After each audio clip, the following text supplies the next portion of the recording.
Hi friends, today I am going to review the book, Anger Management, 6 Critical Steps to a Calmer Life by Peter Favaro. The Anger Epidemic. Does the world seem to be getting more anxious and angry? It's not just in your head. Anger is a growing problem. The world is in the midst of an anger epidemic. People's ability to control their anger is, in part, a function of the way they view the world. For some, the world is a hostile, angry place. For others, it is as tolerable as we can make it. Anger is not automatically toxic. When things go wrong or you feel threatened, a surge of anger is perfectly normal. However, for some people, anger becomes chronic. Think of yourself as a jar that can hold only a finite amount of frustration. If too many frustrating things happen, or if the frustration doesn't get a chance to evaporate, the jar overflows. We all have pet perceptions about how the world operates. Anger-maintaining presumptions are negative beliefs that seem to serve no other purpose but to maintain an angry mode of living. Sometimes your anger jar is full because of your recent experiences. You have a bad day at work, then an argument with your family at the dinner table. However, sometimes the jar is full because of your assumptions about the world and other people. If you expect the worst will happen. These anger-maintaining perceptions, or amps, are like amps of electricity. The energy they discharge can be harmful. Amps create frustration. Uncover and test them. Is an AMP such as "the world is full of morons" true? Obviously not. Once you become conscious of your inaccurate assumptions, you can get rid of them. The result is that you'll build up less anger. Close relationships require conflict resolution, negotiation, conciliation, and the ability to prevent tense situations from moving past mutual annoyance into gladiatorial combat. Some people use anger deliberately. They push other people around, dominate them, hurt them, and prey on them. They may explode at any moment, and they often misrepresent situations to win. They view the world through amps such as "life is tough, the strongest survive." This kind of anger is predatory. When people experience chronic frustration and carry around a lot of amps, they're in danger of becoming anger predators, who take out their anger on others as a kind of warped self-protection. Some professionals, such as lawyers, may see predatory anger as an advantage. Their training encourages angry behavior patterns. Teaching someone a lesson about their behavior is a more polite form of insult than outwardly criticizing them, but it is insulting nonetheless. Anger predators don't take responsibility for their actions. In fact, they're more likely to blame others for making them mad. Learn to protect yourself from these people. Fortunately, you don't have to live with anger due to frustration or predation. Taking the following 6 steps can make your life safer, healthier, and more pleasant. Step 1. Increasing anger awareness. To reduce anger in your life, analyze yourself and those around you. Some people think of analysis as a negative thing. They associate it with psychotherapy. Instead, think of it as listening with the highest, most respectful level of attention. If you pay that sort of attention, you'll start seeing patterns. Look at what causes and maintains anger in your life. Learning how to de-escalate conflict is an essential part of conflict resolution. Not only are you controlling your own anger, you are also managing and controlling the other person's anger. You probably have a style, or recurring pattern of anger or refrain, such as 1. No one appreciates me. 2. People are always out to get me. 3. It's the other guy's fault. 4. I'm right and they're wrong. 5. They need to face facts. Expressing your feelings doesn't give you permission to verbally bash someone. A verbal tirade won't necessarily cleanse you. It will often make you feel more angry. These kinds of amps can increase your impatience and raise your anger level close to the lip of the jar. Listen for these sorts of attitudes in your communication and self-talk. Start by counting. How many comments did you make that reflected your particular AMP? How many thoughts crossed your mind that were negative, unfair, or simply inaccurate? Did they arise from your attitude or from real events? You may think that you're letting off steam with negative comments and thoughts, but you're really maintaining your amps, making it more likely that other people will hit your hot buttons. Angry, predatory people succeed because they can disconnect a very important human trait: empathy. Once you've become aware of your amps, you can begin to question and modify them. Many of the attitudes that cause people to become habitually angry are sweeping generalizations. Everyone does this or certain things always happen to you. Finding exceptions will help you dissipate your anger.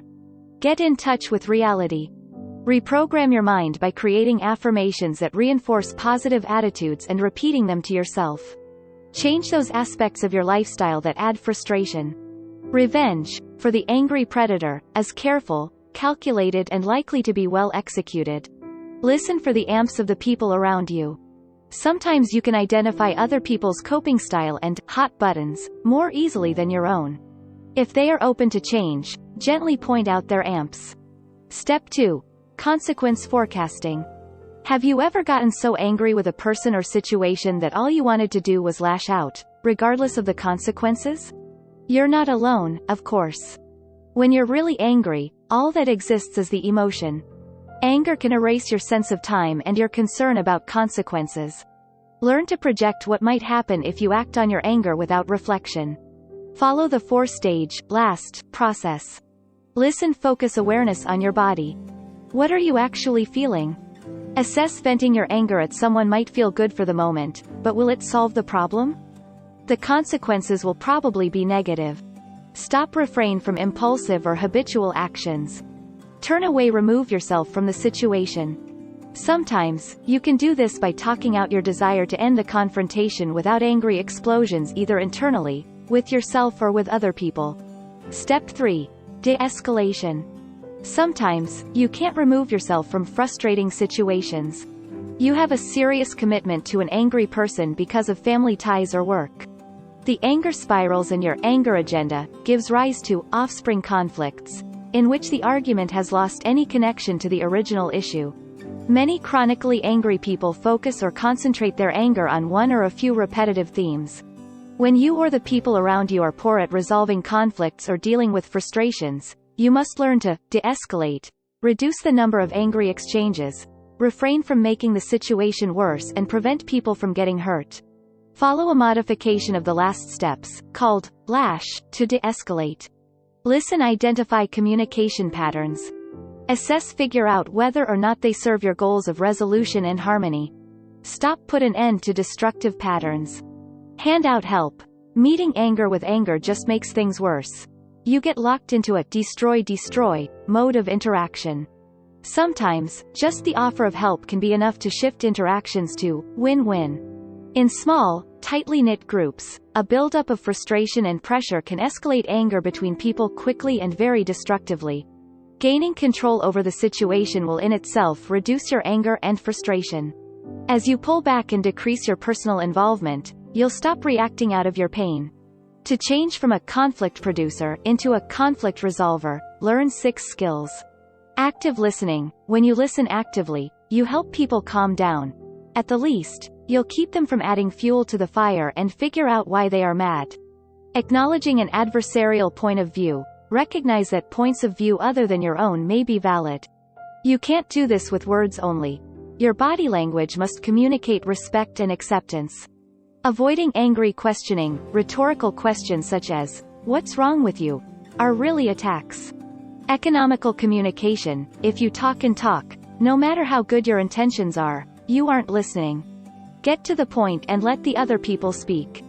Degreasing and debarbing communication. You add verbal barbs. When you say things such as, "You are really helping me out for a change." Uncouple compliments from negative judgments. State only the positive.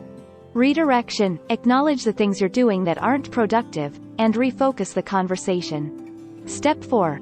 Conquering personalization. Personalization means treating accidents as personal attacks. Amps such as, "Everyone's out to get me," lead to this self-destructive way of thinking. Instead, take a risk, and give other people another chance. Remind yourself that the world doesn't revolve around you, and that the people around you have their own problems and concerns. If you can do that, you'll have an easier time connecting with others emotionally. Take the following steps to develop empathy and overcome any tendency to personalize. 1. Imagine how you appear through someone else's eyes. 2. Practice forgiving others and apologize for your negative behavior. 3. Puncture your negative generalizations by noting other people's positive actions. 4. Examine your exaggerations and make sure you ground your responses in reality. Step 5. Controlling predatory anger. People who act out of chronic, predatory anger may not seem angry, because their actions aren't driven by active frustration. Identify them by their behavior patterns. They seek to hurt people. They use anger as a tool, by conscious choice. Many angry predatory people have a difficult time accepting responsibility for the consequences of what they do. Nothing is ever their fault. This is called blame externalization. Predators and abusers have found that their behavior gets them what they want, so they inflict pain on anyone who tries to force them to change. Thus, if you have a predator in your life, rather than hope for a transformation, you may have to distance yourself or even sever the relationship. Take the following precautions to protect yourself from angry predators with whom you must remain in contact. 1. Make it clear that you won't participate in office politics. 2. Reveal as little personal information as possible. 3. Don't call attention to yourself by bragging about your successes. 4. Don't provoke a backlash by gossiping or unkind behavior. Every angry episode carries with it a considerable amount of risk. Even the most predatory criminals know that there is no such thing as a risk-free crime or act of aggression. In general, try not to hurt others. Cure your own predatory anger so you don't get caught in an all-out battle to see who can be cruelest. Step 6. Staying cool under pressure. Some situations are intrinsically stressful, and trigger biological, fight or flight reactions. When you see a stressful situation coming, make a plan. Give yourself time to react and resist any tendency to imagine the worst. For example, if you must appear in court, use the time before your court date to gather information and strengthen your case. Don't focus on the negative elements of the process, or put energy into getting angry at the system or the people in it. They are just doing their jobs. They see people like you every day, so they won't think poorly of you for being there. When you enter the courtroom, pace yourself. Breathe. Calm your body. Think before you speak. Like an athlete, put on a poker face to hide your emotions. Be courteous. Don't worry about impressing anyone. Let your attorneys do their job. Some lawyers use sarcasm and abuse as tools. If they try such tactics on you, use the skills you've developed for dealing with predatory anger. Take a ways. 1. An anger epidemic is sweeping the world, but you can immunize yourself from it. 2. Much of people's anger results from frustration. 3. Frustration is a product of your attitude, not of your experiences. 4. To reprogram your attitudes, you must first become aware of them. 5. Learn what personal hot buttons set you off and be prepared. 6. Plan ahead to master situations that are intrinsically stressful. 7. Anger can cause you to ignore the consequences of your behavior. 8. Meeting anger with anger makes tense situations worse. 9. People get angry when they take things personally. 9. Cultivate detachment. 10. Avoid or protect yourself from people who operate on predatory anger.